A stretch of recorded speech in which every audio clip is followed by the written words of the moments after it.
Assalamualaikum warahmatullahi wabarakatuh. Kami dari kelompok 3 dari Universitas Muhammadiyah Jakarta, Fakultas Ekonomi dan Bisnis, Prodi Ekonomi Islam, dengan mata kuliah Bank dan Lembaga Ekonomi Syariah, dengan materi Penggadaian Syariah. Saya sendiri Adisa Wibawanti. Saya Ahmad Fauzi. Ya, saya Sahidan Hasamsi.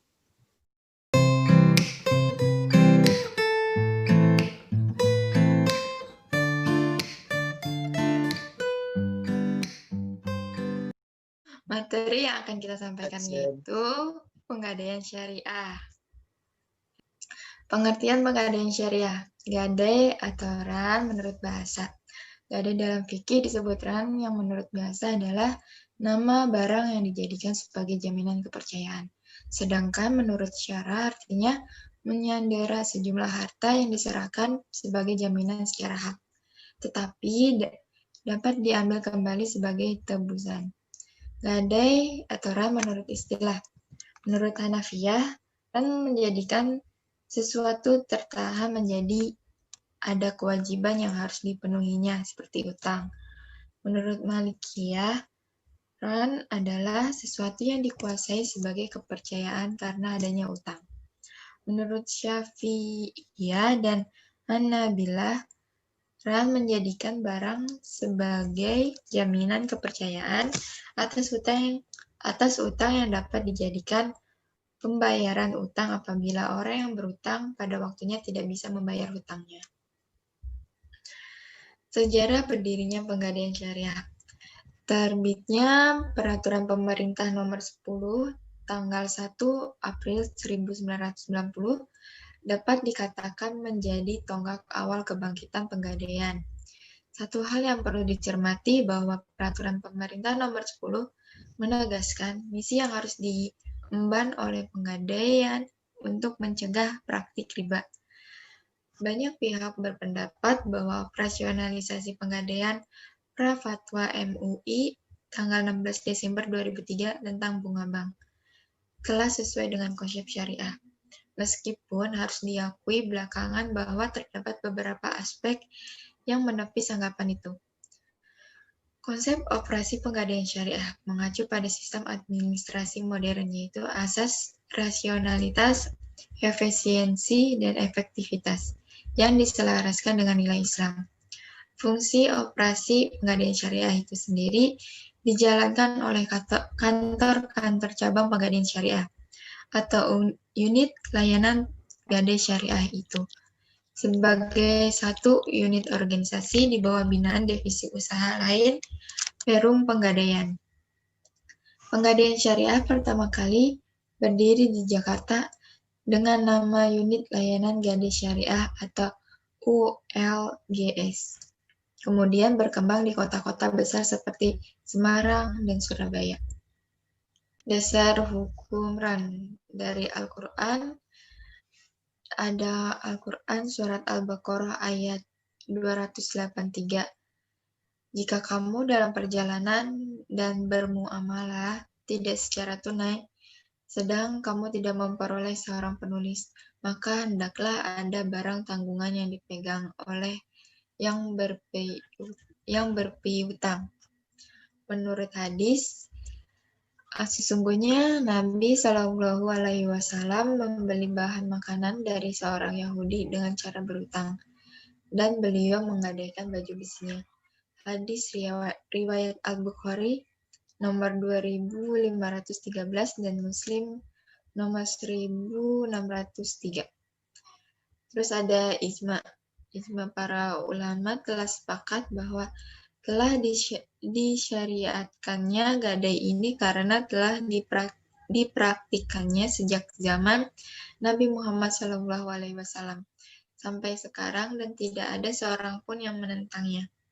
Menurut Fatwa DSN, Fatwa Dewan Syariah Nasional nomor 25/DSN MUI Romawi 3/2002 tanggal 26 Juni tahun 2002 yang menyatakan bahwa pinjaman dengan menggadaikan barang sebagai jaminan utang dalam bentuk RAN, diperoleh dengan yang sudah ada ketentuannya. Selanjutnya akan dipresentasikan oleh Fauzi.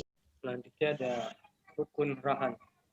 Menurut mayoritas ulama rukun rahan nada ya 4, yaitu 1. 2 orang yang berakad atau akidain, yaitu yang menggadaikan atau yang berhutang atau rahim, dan yang menerima barang gadaian atau murtahin. Yang kedua ada harta yang digadaikan atau yang dijadikan jaminan atau marhun. Yang tiga ada utang atau marhun B. Yang keempat ada ijab dan qabul ya, atau sigo. Selanjutnya ada syarat rahan. Syarat yang berhubungan dengan 2 orang yang berakad adalah mempunyai kecakapan dalam melakukan akad, yaitu balik, berakal, cerdas, dan tidak terhalang melakukan akad seperti orang yang sedang dipenjara. Syarat yang berhubungan dengan harta yang digadaikan. 1 ada dapat dijual apabila utang tidak terbayar pada waktunya. Yang kedua ada bernilai harta dan boleh dimanfaatkan. Yang ketiga ada dapat diketahui dengan jelas pada waktu akad. Keempat ada dapat diserah terimakan pada waktu akad. Yang kelima ada dapat dikuasai oleh murtahin. Yang keenam ada milik orang yang menggadaikan atau orang yang berhutang. Yang ketujuh ada dapat dibagi atau dipisahkan. Yang kedelapan ada satu kesatuan yang tidak bisa dipisahkan. Selanjutnya ada syarat berhubungan dengan utang.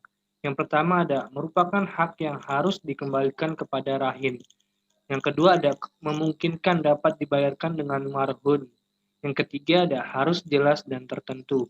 Yang keempat ada masih tetap berjalan.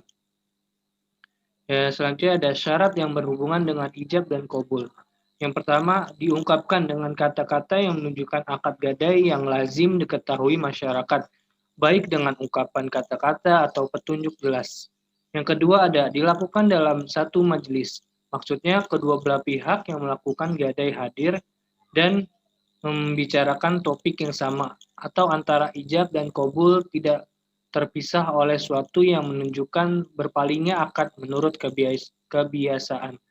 Yang ketiga ada terdapat kesesuaian antara ijab dan qabul. Yang keempat tidak dikaitkan dengan syarat tertentu atau masa yang akan datang. Selanjutnya ada visi misi. Visi dari Pegadaian Syariah yaitu pada tahun 2013 Pegadaian menjadi champion dalam pembiayaan mikro dan kecil berbasis gadai syariah dan fidukia bagi masyarakat menengah ke bawah. Terus misinya membantu program pemerintah meningkatkan kesejahteraan rakyat khususnya golongan menengah ke bawah dengan memberikan solusi keuangan yang terbaik melalui penyaluran pinjaman skala mikro, kecil dan menengah atas dasar hukum gadai dan fidusia, memberikan manfaat kepada pemangku kepentingan dan melaksanakan tata kelola perusahaan yang baik secara konsisten, terus melaksanakan usaha lain dalam rangka optimalisasi sumber daya. Perjalanan misi perusahaan Perum Pegadaian. Misi Pegadaian sebagai suatu lembaga yang ikut meningkatkan perekonomian dengan cara memberikan uang pinjaman berdasarkan hukum gadai kepada masyarakat kecil agar terhindar dari praktek pinjam uang dengan bunga yang tidak wajar, ditegaskan dalam Keputusan Menteri Keuangan nomor Kep 39-6-1-1971 tanggal 20 Januari 1970. Selanjutnya akan dibacakan oleh Syahidan. Oke, kemudian mekanisme operasi lembaga gadai syariah. Mekanisme operasional Pegadaian Syariah merupakan implementasi dari konsep dasar rahan yang telah ditetapkan oleh para ulama fikih. Secara teknis, pelaksanaan atau kegiatan Pegadaian Syariah adalah: poin pertama, jenis barang yang digadaikan. 2, perhiasan, emas, perak, mutiara, intan, dan sejenisnya.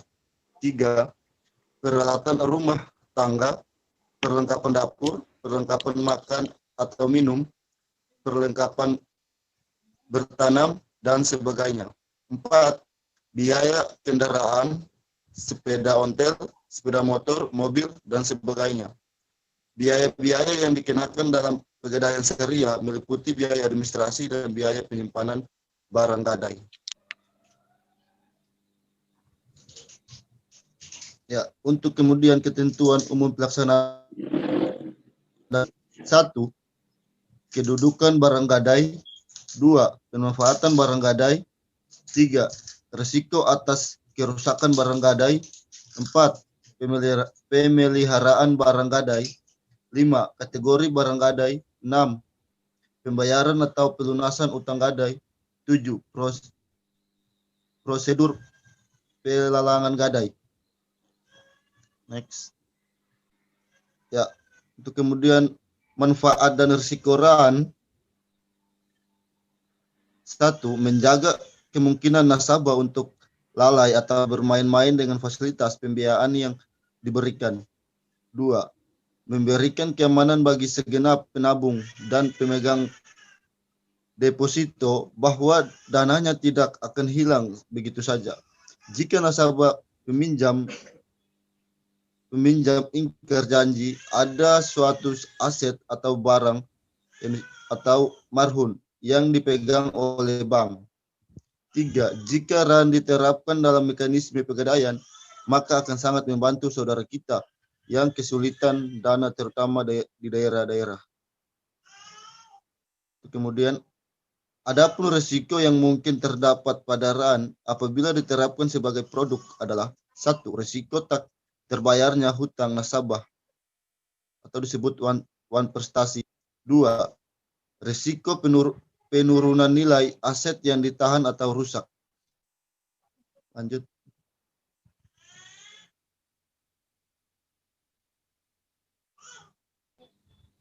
Ya.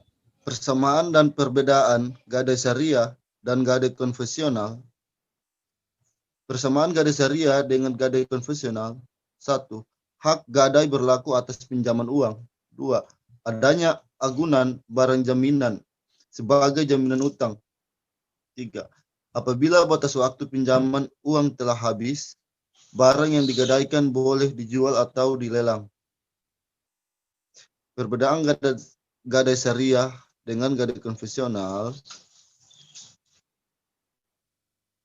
Indikator RAN gadai syariah, gadai konvensional,